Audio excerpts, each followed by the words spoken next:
Wodala aliiwo wosawu kamuzimu chifukwa uliwawo ufumu wakumwamba. Lowa nipachipata chopapatiza chocha kuwalambe tamangani tunkalandile kolono wa moyo asana tseke. Odala ali iwo akuchi tachifundo chifukwa alandila chifundo chachikulu. Lowa nipachipata chopapatiza chocha kuwalambe tamangani tunkalandile kolono wa moyo asana tseke.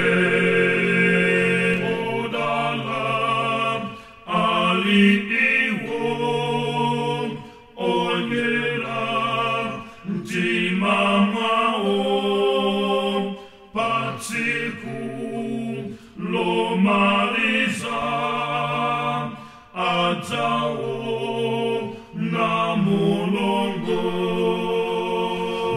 Lowa nipachipata chopapatiza chocha kuwalambe tamangani tunkalandile kolono wa moyo asana tseke.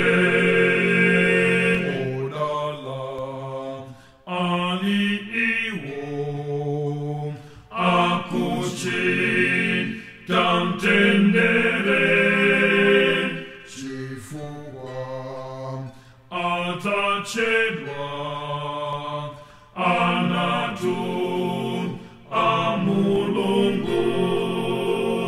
Lowa nipachipata chopapatiza chocha kuwalambe tamangani tunkalandile kolono wa moyo asana tseke. Sekela sangalala loloti la mwambuye chifukwa mpoto yako ndiyayi kulumwamba.